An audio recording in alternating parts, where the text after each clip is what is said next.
consider Bolivia to be responsible for about a third of the cocaine production in the United States we ultimately see there. And this valley is the #1 growing area in Bolivia for illicit production of cocaine. My name's Steve Castile. I'm an agent with the Drug Enforcement Administration, and I'm currently assigned right now in beautiful Chapare, Bolivia. When I first came to the Chapare in January, I was just amazed by the massive growing areas of coca leaf. It's field after field after field. This is a whole different world. I come from St. Louis, the ultimate consumer town. I mean, no one comes to St. Louis to buy drugs unless you live in St. Louis. And I've gone from one end of the spectrum to now to the other end, the beginning. That cocaine we see starts here.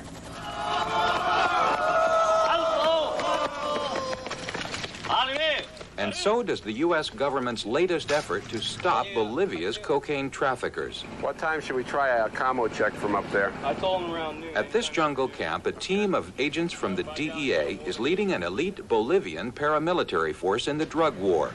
They are backed up by a special unit of U.S. Army Green Berets, who, along with others in this broadcast, asked that their faces not be shown. Their tactics: search and destroy. Aquí. This is where it all begins, gentlemen. That's leaves, coca leaves are being processed in the pit right now. Basically, they do not make final product cocaine at this location. They start out and they make the paste form, or the first step in it. That's where they actually take the leaves that have been picked off the bush. And they treat them with the chemicals to get a product that looks kind of like a dirty clay color. And that's your cocaine paste.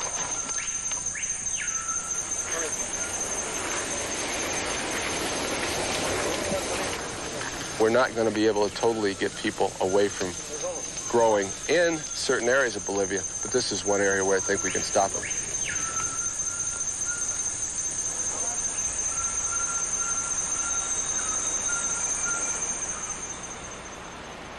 Coca leaves have been cultivated in Bolivia for more than 4,000 years. The Spanish conquistadors tried to eradicate coca here hundreds of years ago. Now that coca has grown into a multi-billion-dollar export industry, Americans are trying too.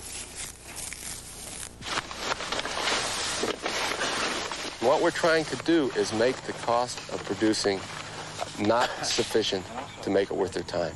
So you're trying to hit them in the pocketbook? Exactly, exactly. There's only one reason to be involved in drugs down here, and it's money. Have you been threatened? Yes, sir. 30 days for me to leave the Chapare, and if I didn't leave the Chapare, then they were going to assassinate was the word they used. The more threats we hear about, the more threats we get, the more violence by the narco trafficker we see. It's just almost a pat on the back saying, hey, you guys are hurting us. What do you think when you see a bonfire like that, Steve? Well, I guess I'm the opposite of being a fireman. I enjoy seeing a blaze if it's burning something like that. Is it satisfaction? Yeah. Yeah.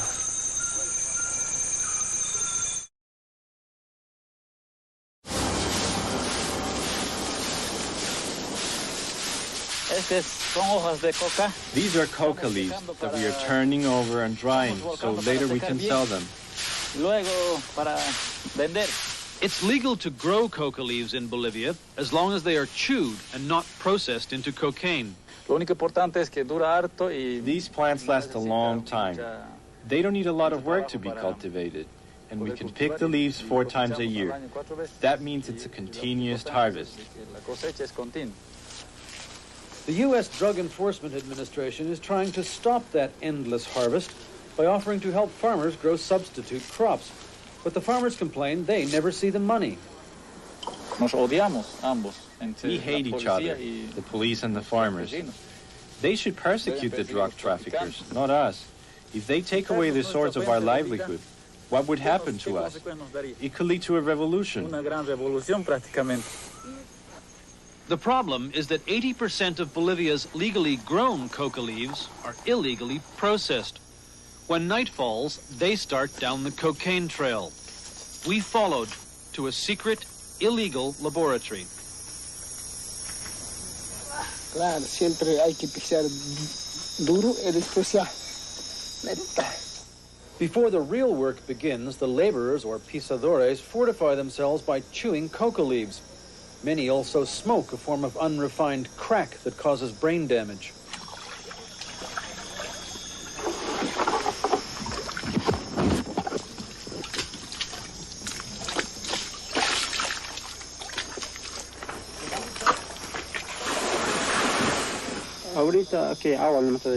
First, we put in the water, and then we throw in the coca leaves.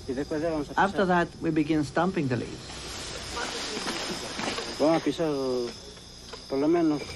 We'll be stamping for 3 hours. And then we throw in the acid.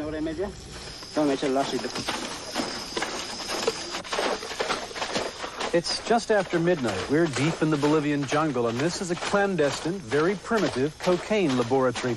This is the first stage. Coca leaves, the source of cocaine, are being stomped into paste by these young men. The youngest is 14. They'll make about $10 tonight if they're lucky. It's about the only work they can get around here, and thousands of them flock in to do it, despite the fact that it rots their feet from the acid in the leaves. We all have families, so what can we do? You got to work where you can, so you can have some money to live, to eat. The key product is not the leaves, but the liquid crushed out of them by the feet of the pisadores. We take the water from this tank and put it in here.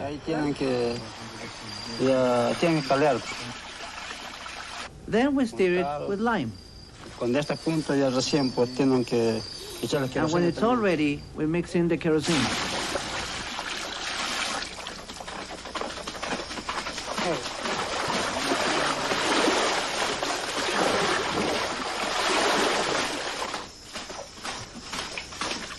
Dawn. The stomping has been going on for 10 hours, and it's still a long way to cocaine.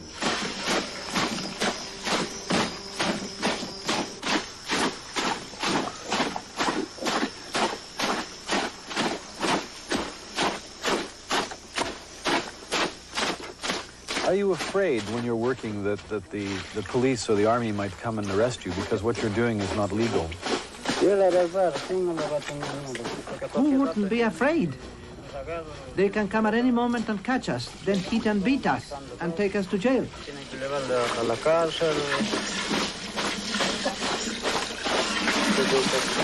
The brew of water, chemicals, and juice from the coca leaves is ready for the final stage of production.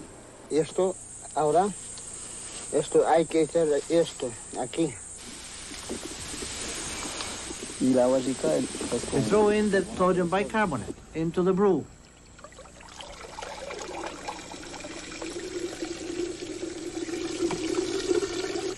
And then we put it in a special cloth. And then we squeeze out the water and make a ball. Then you go look for a buyer. This is the end product. After 19 hours of back-breaking labor, about 2 kilograms of coca paste. To these farmers, it's worth about $200. 3 more kilograms, they can make 1 kilogram of pure cocaine. On the streets of America, that's worth tens of thousands of dollars. And in spite of the efforts of the DEA to stop it, there's almost no way to close down little primitive laboratories like this. People here are not concerned about the consequences. They only care about the economic interest. They don't worry about what it means. What they want is money to survive.